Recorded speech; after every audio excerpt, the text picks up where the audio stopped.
right, everybody. It is Steve, the Rogue Scholar, and I'm sorry I'm getting a little bit of a late start today, but man, work was kicking my ass. Um, so today I started with kind of a bit of a cheeky kind of commentary here for our banner. Obviously that's Jim Ace Carey there as the cable guy. We're titling this "Down with the System?" question mark. What I want to do is I want to talk to you a little bit about troubleshooting because we very rarely understand what's really impacting us. And this goes with not just monetary systems, but also with voting systems and systems in general, right? A system, typically like a flow, it's a flow, it's something that goes into it. You have a sausage maker, you crank, and then out comes something, okay? And this whole concept of diagnosing problems and really understanding where the pain points are and where risk is and where things are going to go wrong, okay, it takes a lot, because if you don't have a strategy for how to break the system into parts, how to evaluate it at each segment in the chain, you end up coming up with some really stupid ideas. And this has been a problem of my own for many, many years when I didn't understand troubleshooting techniques and I didn't understand how to break things down into small components to evaluate. Obviously, you look at the monetary system, and this is a big deal. How many people just go, "Oh, the monetary system," and they don't know what they're talking about. "Oh, the Federal Reserve," and they throw their hands in the air and they don't know what they're talking about. Or they talk about, "Well, did a vote and this and that," and they come up with these things. It's like bold proclamations, completely wrong-minded. And I think to myself, football coaches on Saturday or Monday mornings after the weekend trying to explain to a room of people that don't really understand what goes into planning and executing a project, game plan, anything, right? And they sit there and they try and explain why they're not concerned or what they're concerned about. And people that have no idea of what it takes to get to that finish line have a lot of ideas of why they're wrong, why it's broken, why it's not working as advertised, etc. And in fairness, the logic is that I've got to evaluate each play. I've got to evaluate each input. I've got to evaluate each output and make sure where the problem lies. Okay. And I say this because we have systems all over the place, systems everywhere. And what is the favorite thing that everyone says? Down with the system. We got to replace the system. We got to attack the system. The system, it's keeping us down. The system. But they don't have any kind of systems analysis. They don't break it down in piece parts. As a technician years ago, I worked for the phone company, and we would get these massive troubles, like a whole bunch of phone lines or a whole bunch of data circuits that were out of order, that were down. Okay. Trouble report came in. Hospital has got, all circuits down, right? And you go out there and you realize, holy shit, how do I find the problem? Because everything's broken, right? And so you go in and you look both ways. You take a meter and you look towards the field, as they say, and you look from the field and you look back to the prem and you troubleshoot. You look at the sections, you try to get an understanding of which way the problem is. Okay. And we don't do that. We don't do that. But anyway, for example, in this one, I was a cable splicer out at Fox Mill, Great Mills area in Northern Virginia, right outside of Langley, and all the rich people in McLean and all that good stuff. And the hospital had a midnight outage. And the outage was caused by a lightning strike that had hit the cable and had fried 9,000 copper pairs that were wrapped in paper.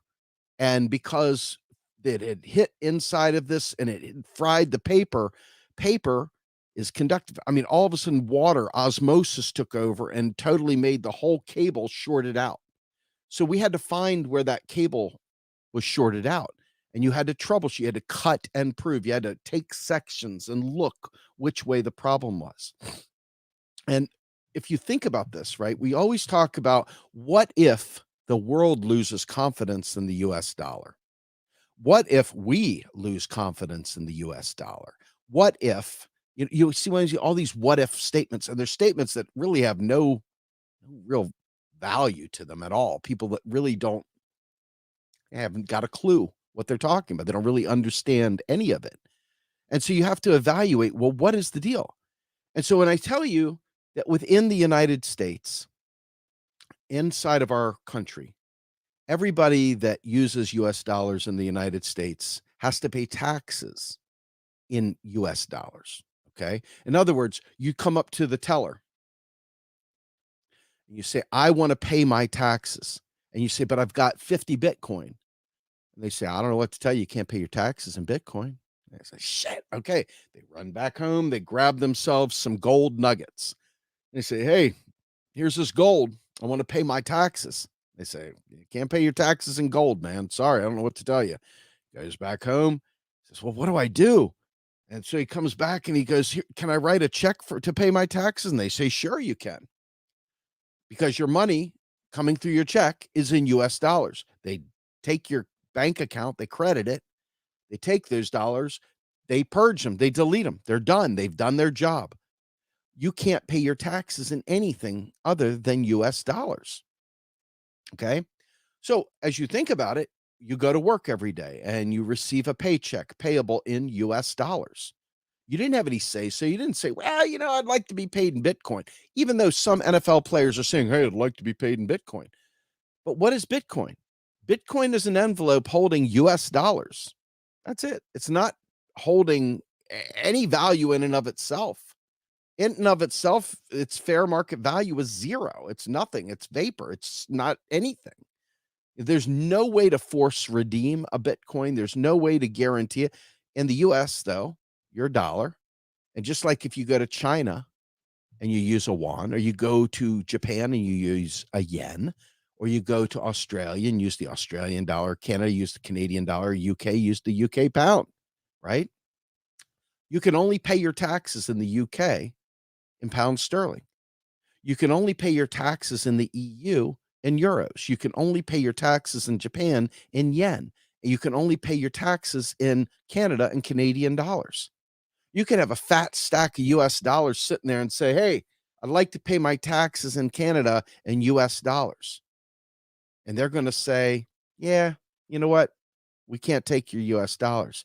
So you have to take those US dollars and convert them to Canadian dollars. Why is that? If the value, if they have lost faith in the US dollar, or they whatever, who cares? The fact is you have to change your US dollars into Canadian dollars to pay your Canadian taxes. It's the same thing. Why is that? Why do you think if your US dollars have value and they haven't lost faith in your US dollars, why wouldn't they just take your US dollars in service of payment of your Canadian tax? Think about it for a minute. Why wouldn't they? The reason is in the fiat system, the currency isn't used to be spent on something else. It's used for redemption, just like a coupon. And just like a coupon anywhere else, it's deleted, it's destroyed, it's trashed. Okay. But what happens when you start doing business outside your borders? What happens when you try to do business with other countries? Well, modern monetary theory talks about having a free floating fiat currency. So it ebbs and flows on the open market. You can do different things to strengthen your dollar. You can make your taxes more onerous so that people demand more in currency. You can make money more scarce by simply making people do more hard things to get money. You can change things around. You can have a loose monetary policy. You can do any number of things to change that. Okay. But in the end, in the United States, all that it does is nothing, because at the end of the day, when you pay your taxes, it's $1 for $1. Okay. That's it. $1 for $1 in tax, because they delete them. They literally delete them. China deletes them. Japan deletes them. Australia deletes them. Canada deletes them. The UK deletes them. All of them delete them.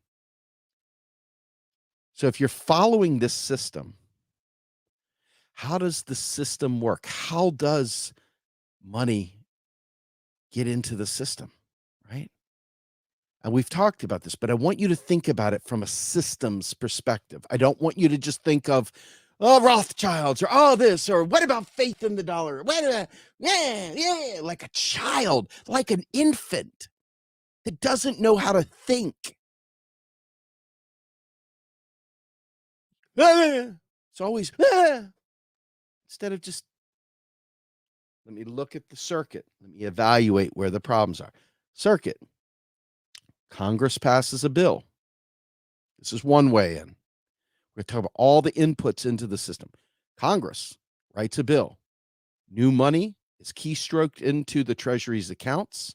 The Treasury spends the money. New money now into the economy. Like you have a truck full of birds, you open the door, and all of a sudden they fly away. That's what you just did. You just created a bunch and you sent it on its way.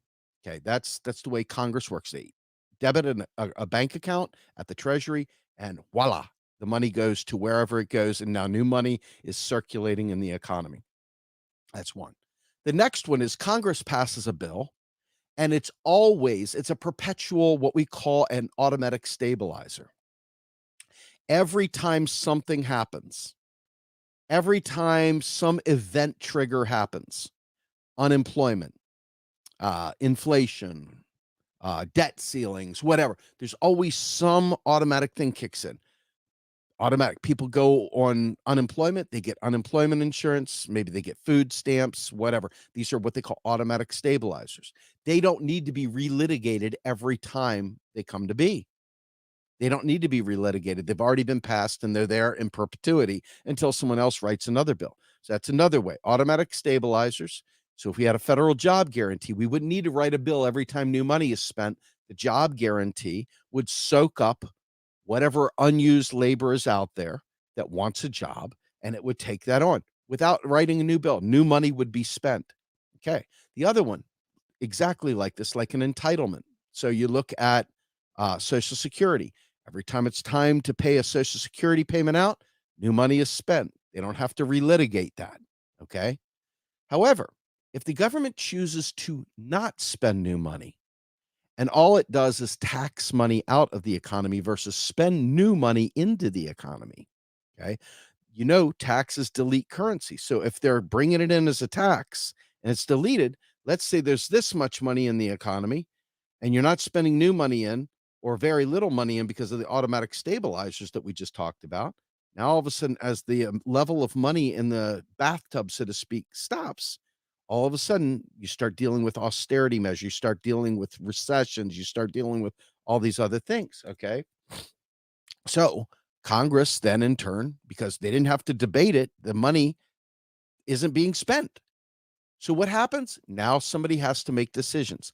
They have to go to a bank and get credit. They have to do something to get money. And the only way, if the government isn't spending it in there and you aren't earning it in a paycheck, but even that doesn't create new money. A paycheck is just spending money that's already in the economy.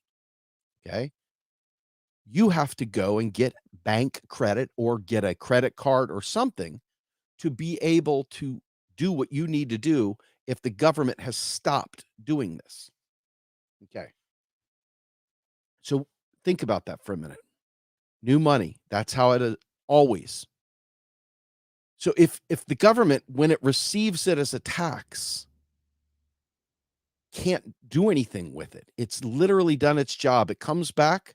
Remember, we have double entry accounting. They record a reserve in one side. They have the other side, which is the new money that's being spent or whatever. So this is the double entry accounting. Reserve to placehold for new money spent, new money spent. When new money comes back around and received as a tax, comes together with the reserve, and they're wiped out. It's gone. It's gone. So if you think about that, this is the system. This is how the system works. There's a mystic up there wearing a big pointy hat and got a wand and everything and a big purple flowing robe and long gray weird beard and all this other stuff telling you, voila, trying to make you believe that your taxes are going to fund the war, going to fund this, going to fund that. It's a lie. It doesn't work that way. Okay. So if it doesn't work that way, this is your system. Your money goes in, your taxes take it out. But then there's the messaging. Here's the system. Then over top of the system is the messaging, the lies that you're told. Okay. If those lies tell you this stuff, you get a completely incorrect understanding of the way the system operates. And then you start talking about the system and start behaving as if the system behaves in this wrong, broken fashion. And so every possible thing you think you know, every idea you come up with, every possible solution to problems that involves money, you'll be wrong on because you didn't understand the way the money got there to begin with. And because you didn't understand that, you in turn made a zero sum gain. Remember the bathtub? If you even out the amount spent with the amount taxed, you're always left with this thing, this weird balance. But the problem is that when the bathtub is draining more because you didn't spend enough in and you're still balancing it out with taxes, that thing still gets shrinking and shrinking and shrinking. And so you have very, very austere moments there. This creates austerity. This creates the fertile ground for recession and depression and so forth. Okay. So again, you're tracing this out. You're saying, hey, money in was less than money out. In other words, we taxed more out of the system than we spent into the system. I want to go back to the bank money for a minute. If you take out a loan from a bank, Joe Q Public, you go in there, you sign on the line that is dotted. You take out a $10,000 loan. Where'd the money come from? It came from thin air. Your bank keystroked it into your bank account. Okay. Now, in the corresponding side, you have reserves that were picked up by the banking system. That's what the Federal Reserve does. It provides reserves, US dollar reserves for banks for that other side of the aisle. So they buy reserves on the open market. Okay. They buy it from each other. They swap with each other. Okay. All these reserves do is facilitate transactions in the system.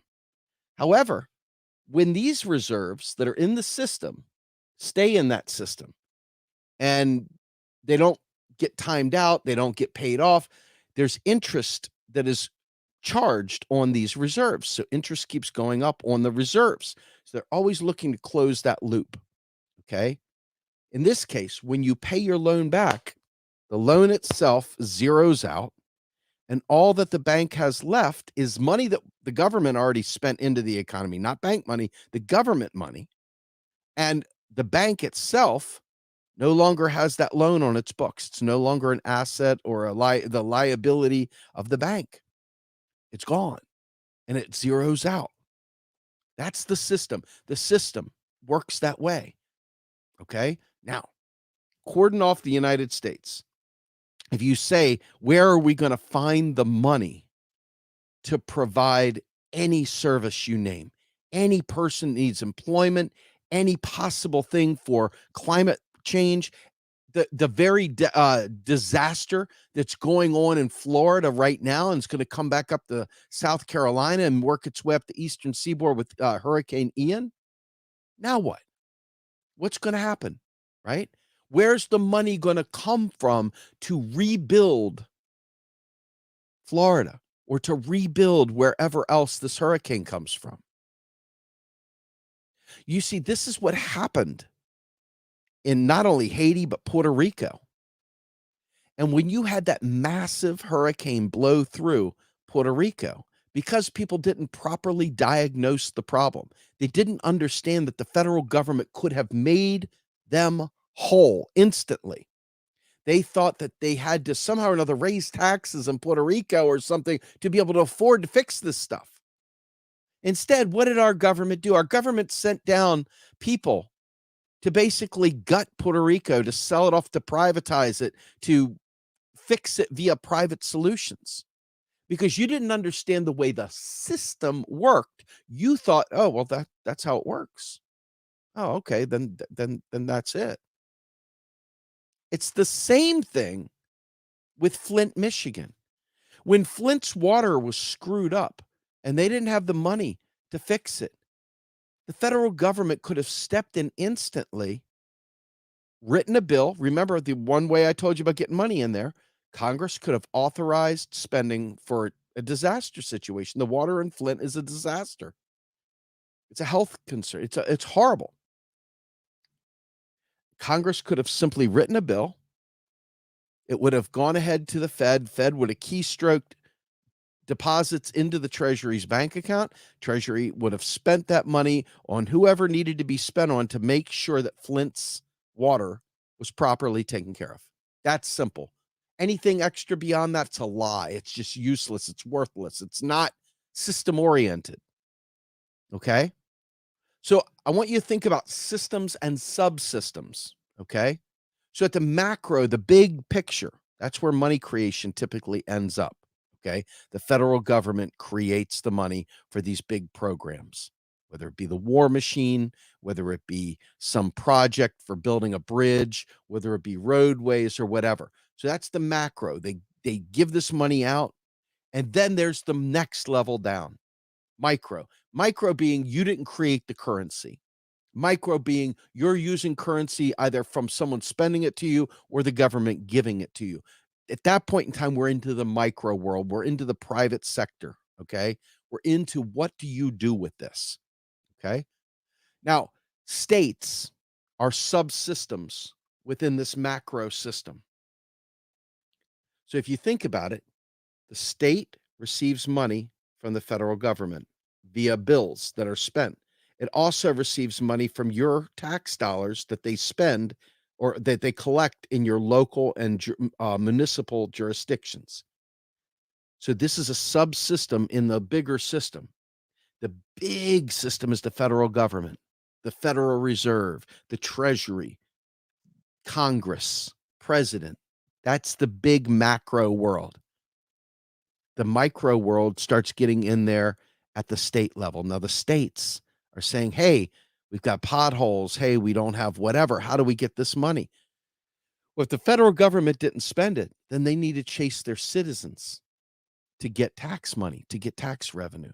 They need to either do that or they need to have some sort of a bond or they have to have some sort of a loan or something, right? But states all have balanced budget amendments. That means they need to run out and collect taxes, or they will be in big trouble later. Okay. So states, when they tax, that tax money pays bills, literally pays bills. Okay. When the federal government spends money, it pays bills. That's how it gets money into the system, by paying bills. The government creates the money to pay the bills. The taxes serve as one one purpose, one primary purpose. There needs to be an obligation, something that tethers you to the US dollar. And the tether is the tax. Without the tax, you might be tempted to go to Bitcoin. You might be tempted to, hey, I like Chinese currency better than US currency. I might just collect Chinese currency. It doesn't work that way. Okay. So once you understand that, you understand that states, if they don't collect enough in taxes, if they don't have enough investment in bonds, if they're not getting federal funding, states can go belly up. The federal government can never go belly up. Okay. So the system, money spent into the system by the federal government on a bill, on an automatic stabilizer. Okay. The other thing is when we do business abroad, they receive US dollars when they buy, when they sell to us, they receive our US dollars. They have a choice. They can either keep that money in the Federal Reserve in a bond collecting interest, or they can choose to get rid of their US dollar holdings, put it out on the open market and let someone else take them off their hands and trade it in for a different currency that they want to save in.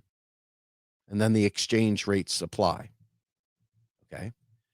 So ultimately, US dollars, they don't really go to China. They stop at the central bank. The central bank converts it to whatever. They in turn have to have reserves in that foreign currency. So if you think about this, the system requires that different countries have foreign reserves if they're doing business in those communities. Think about that for a minute. They have to have it.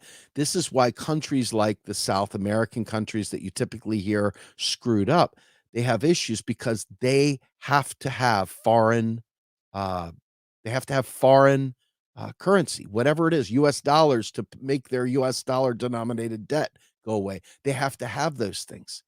So when you think about it like that, okay, you got to understand that it doesn't really matter if they've lost faith in the dollar.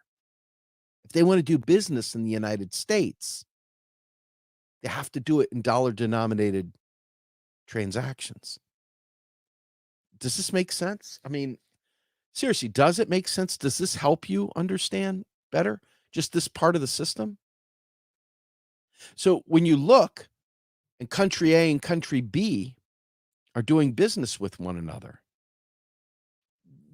what does a US dollar do for somebody in China? Yeah, you can go to the Forbidden City, or you can go to, you know, the different markets and you can use dollars because they will take dollars because there's a lot of people going through there that have dollars.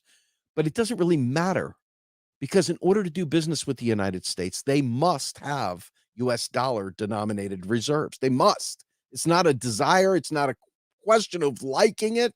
They must. And if they don't, that's when countries start having debt problems. And that's when they end up going to the IMF to get foreign reserves, to get currency. You know what I'm saying? Like it's a matter of exchange. So in some of these smaller countries that have really, really limited sovereignty in terms of energy, food production, uh, raw materials, whatever, they are highly dependent on other countries and they're highly dependent on doing business with them. If they don't have a strong currency, in other words, they have not developed their own sovereignty.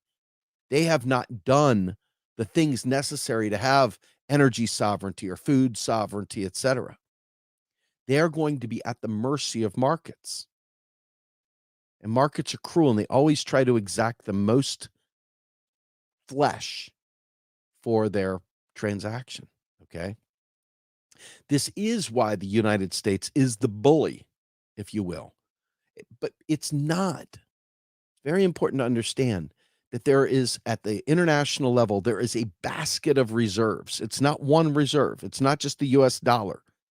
Unfortunately, a lot of people that don't, they're like, child, US dollar, right? They don't really think it through. But China, Japan, the UK, the euro, there's all kinds of in fact, let's see. Let's go out for the shit of it and do a quick search. Um, the world reserve currencies. And let's take a peekaboo at this for just a minute. And this actually might not be the worst thing ever. Yeah, here. I can give me one second. I'm trying to find an image that will do this for us so we can see. Do do do do do do do do do do do do do do do.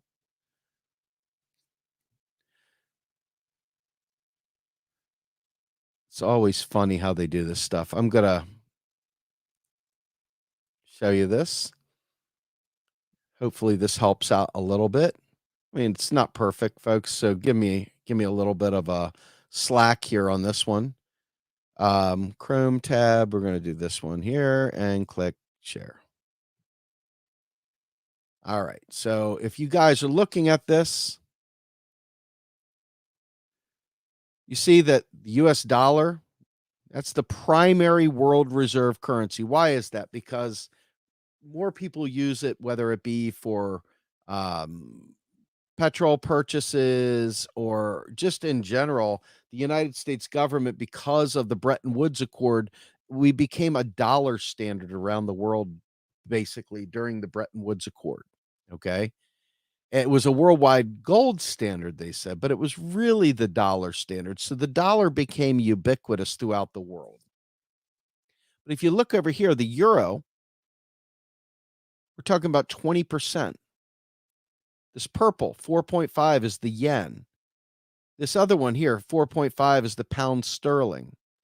The orange, this is the Aussie dollar, 1.8. This right here is the Canadian dollar, it's 2. This 2.4 right here is just all the other ones mixed together. And this red one is the Chinese yuan. So you can see that there's a bunch of them, you know. And I think it's interesting. I'm not going to spend a lot of time on this. I'm going to close this out as a matter of fact. Come back and tell you that when you think about people saying the world reserve currency, yes, the United States is the dominant world reserve currency. But what if suddenly China, instead of being only at, I don't know, what did it say? It was what? China was Chinese yuan is 1.1% of all the global reserve currencies. 1.1%. Aren't you fucking trembling about the demise of the US dollar, right? So why does it matter? Well, what if the United States government was no longer the world reserve currency? What would happen to the system? What would happen to the system if the United States government suddenly had the US dollar sitting at 1.1% or 2%, right? It wouldn't change much of anything because if foreign countries raise the cost of doing business with them, and it was in terms of the United States government purchasing, the United States government can literally create money for anything available for purchasing US dollars. Ah, but what if they don't accept dollars? Well, they're not going to do business with the US, are they? Okay. Or let's just take it out of the United States for a minute because I know that, dollar hegemony is a big deal. And it is a big deal for a whole bunch of reasons, which we can talk and we'll talk about in a minute. But if you think about the fact that all it's going to do is impact our ability to buy imports, okay? If we can't buy imports, what happens to the United States? If we can't import shit anymore, suddenly the spigot's cut off, we can't buy anything else anymore from outside. What's going to happen? United States will bring manufacturing back to the United States. Big deal, because the money all starts from the government, right? So does it matter if we're the one producing it or someone else is producing it? Not in real terms. There's no reason we couldn't hire every single American in this country, be it citizen, undocumented, whoever. We could hire every single one of them that we want. Federal government could do it without any problem, without a single tax dollar raised. We could hire them all. Okay. We could hire every last one of them. So we bring manufacturing back. Big deal. Now, what do? We've dirtied up the country. We've, now we're bringing factories back, whatever. Fact is that we're at a different stage in evolution right now. We can choose for a variety of reasons to bring manufacturing back here and do it more sustainably and create less impact on the supply chains, which is a whole different story. That's another part of the system that we have to look at. Okay. But it's not a monetary thing. It doesn't have anything to do with money. Okay. So we've lost world reserve status. We are no longer in the game for that. All we can do is sell our dollars on the open market to get foreign currency to do whatever, to get foreign reserves in our system so that we can facilitate transactions outside of the US.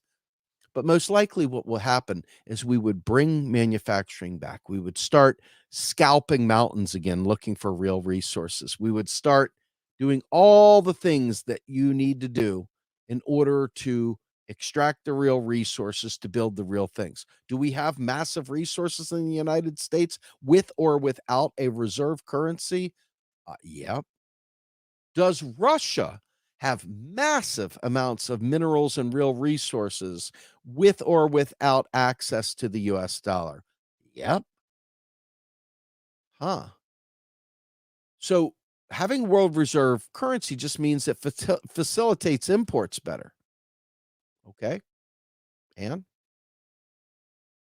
what about all the other countries that have to import things? Well, if you've listened to some of our macro and cheese episodes, you understand that countries like Iceland and other South American countries and smaller countries, they have problems sometimes getting enough reserves to facilitate all the transactions that they need to facilitate. And a lot of times they have wealthy people in their nation with an outsized footprint that buy up a lot of foreign products that require foreign reserves that the government then in turn needs to have reserves to have facilitate. So yes, they go out on the foreign exchange market and get reserves, right? But obviously, once you lose out on being the world reserve currency, once you're out of the mix, now all of a sudden somebody else is probably large and in charge facilitating transactions, similar to what the United States was doing. Okay. And whenever you're reliant on someone else to do something, you're also potentially at their mercy, right? If they decide that they're going to stop facilitating transactions, like what the US did with Russia with cutting off access to the SWIFT system, has Russia stopped functioning? No. Are they still getting food to people? Yep. Are they still getting fuel? Yep. Are they still able to go out dancing, and are they still able to go out and listen to great bands like Slaughter to Prevail? Yep. So what's the big deal? They just lost access to US stuff. Does that impact them? Yeah, but why? Because they just have to change. So they get a replacement product that they go for instead of the one they were getting before that was purchased with US dollars. Now they get something else. And they have China right above them or right next to them, depending on your perspective, that will provide those things that they couldn't have gotten elsewhere. Does that mean the US is in decline and can't do anything? No. Does it change anything? No. So the system is really about real resources. It's not really about the money, right?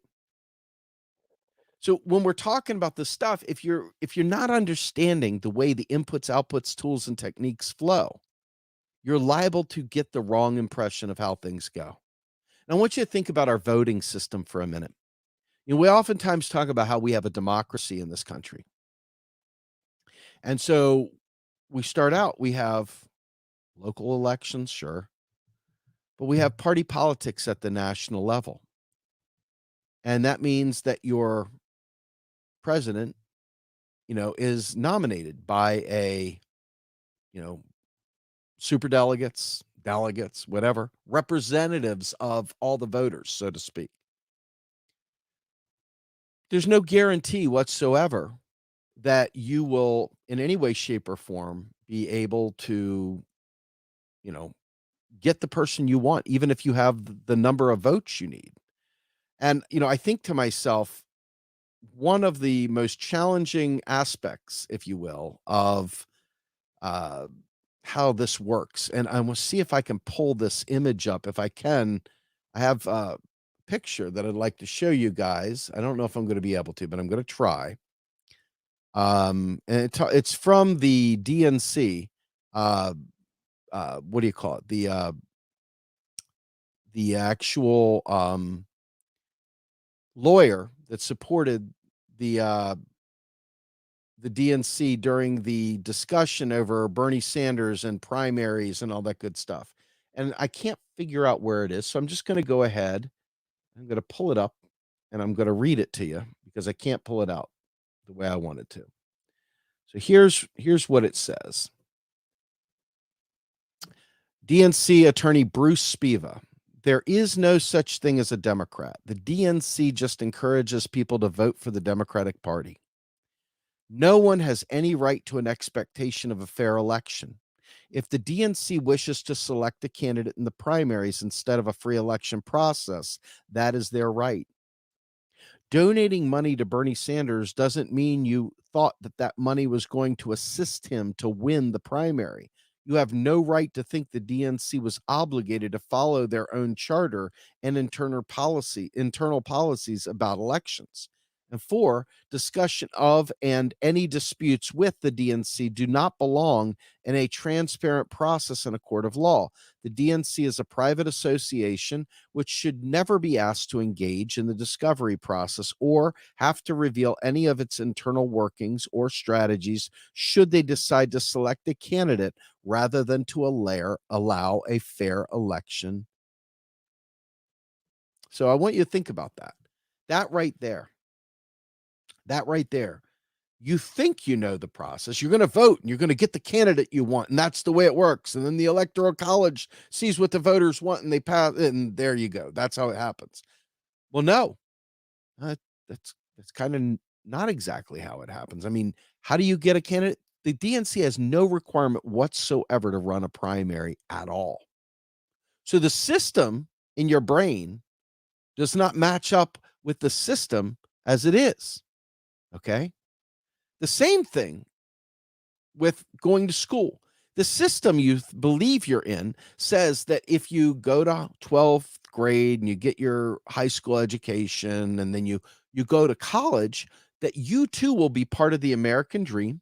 You will be able to get a job because you got the proper training and now you're ready for the career of your lifetime. You're able to select what you want. Well, in practice, that's not true. People have lots of degrees, and because the system in the United States does not meritocracy, doesn't use a real meritocracy. If you believe in a meritocracy at all, right? Does not adhere to that. It adheres to the good old boy network. It adheres to a series of things that are convoluted and complex. And really, at the end of the day, the employer has the right to hire whoever they want to hire. This is private property. So in your mind, you thought, I went to school, I got degrees, I'm a really smart person. I should be able to find a job with no problem at all. All your friends pat you on the back and encourage you and say, "You're absolutely right. Hey, look, I got this job request here, and it says must have master's degree, must have this, must have that." And you go through the process, and all of a sudden they say, "Well, no, you don't qualify. You are not our candidate. We chose another candidate," right? In a battle of equals, we chose someone else. You have no recompense really whatsoever. You're just on the outside looking in. However, you bought into a system that told you you must go through grades kindergarten through 12, and then to get a good job, you must have a degree or whatever. That's what they sell you. That's what they tell you. That's the system. They tell you, "Hey, go out there and support Bernie Sanders because what? We need money," because they're telling you flat out that money that you donated to the DNC for Bernie Sanders isn't for Bernie at all. This whole primary is a fundraising mechanism for the overall party to run whoever they choose to be the candidate, if they choose to follow any kind of electoral process whatsoever. They're not in any way, shape, or form obligated to do so. Okay. So if you think about what I'm saying, the systems that we believe we know, the systems that we believe are in place are not the systems at all. They're a fairy tale. Almost every single one of these systems that we believe in, that we swear by, that we tell our friends about, that we just are certain we're correct on. They're fakes. They're child stories. They're freaking bedtime stories we tell people that are naive, and they lap it up like it's fucking manna from heaven. Okay? But in reality, you must evaluate the system. You must pull apart systems. Find where the break point is. If you know that taxes are deleted, you would be an absolute moron to believe that taxes pay for programs. You understand what I'm saying? Like, if taxes are deleted, how is it possible that they pay for programs? Simple. Think about the system. Think about the break point. Think about breaking it down one by one. If you understand reserve accounting, a reserve is tallied here, the cash spent out is tallied here. When the cash comes back, It closes it out. It's double entry accounting, folks. This is the way it is. If you've ever managed accounting books in any way, shape, or form, ever even taken accounting in home ec or whatever at school, taken accounting in, junior college, whatever, watched a video on accounting on YouTube, you know, double entry accounting is a basic thing. You record the credit, you record the debit. One person's spending is always another person's income. If you're paying more in inflation, you're paying someone else more for whatever they're buying. Someone else is getting more money for this thing over here. So we are trying to make some sort of a sense of the world around us. And think about the systems that we look at with children going to school, going into crime, finding out that the world isn't what they thought it was because the lies they were told in school, the lies they were told by naive parents that believe in the red, white, and blue, tell their kids. And then the kids find out it's full of shit. Kids find out it isn't real. All of a sudden, the world shatters because they don't know what to do now that they realize that the stories they were told aren't the truth. I mean, think about when we were all children. I don't know, many of y'all may or may not have had parents that did the Santa Claus bit. But I remember waking up on Christmas morning, 5:30 a.m., 4 a.m., hoping to see Santa Claus eating a cookie or dropping off the presents. I always thought of it like that. I always thought. And then when I'd wake up in the morning, because if you're a good boy, you'll get nice presents. But if you're a bad boy, you won't get good presents. You'll get a lump of coal in your stocking.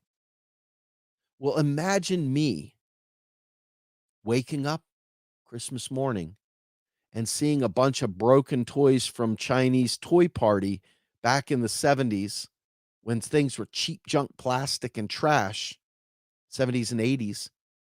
Okay.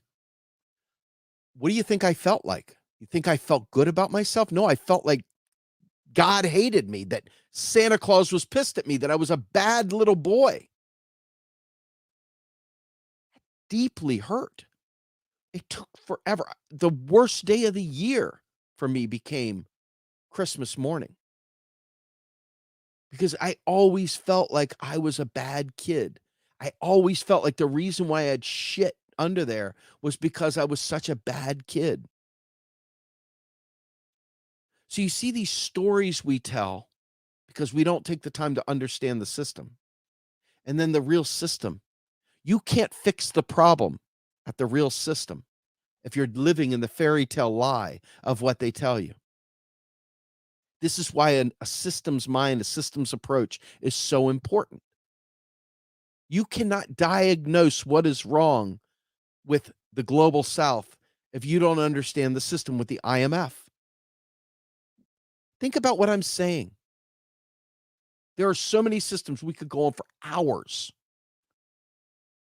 but you must break them down. You must analyze each step in the process. And if you've got a religiously held conviction that doesn't pass muster when you see the truth of the system, it's time to change your way you think because the system is the system. And if you see undue influence at different breakpoints in the system, you must attack them. You must fix them. That's where you put your energy. It's not just the system, hand wave the system. The system is all the system. You got to be smarter than that. You got to be smarter than that. And this is why we keep failing over and over again. There are alt media channels out there full of piss and vinegar that don't understand systems thinking, but they got really good cut downs and comebacks on Twitter. Lots of great cut downs and comebacks. So if you're into that sort of thing, they're out there. But if you really want to see where the problems lie, You got to start learning how to cut and prove. You got to start learning how to break the problem down, decomposing the problem into small bite-sized chunks so that you can understand each step in the process. I'm Steve Grumbine with the Rogue Scholar, and I hope you guys learned something today. With that, guys, I am going to be on my way. Getting bad at this, aren't I? Out of here.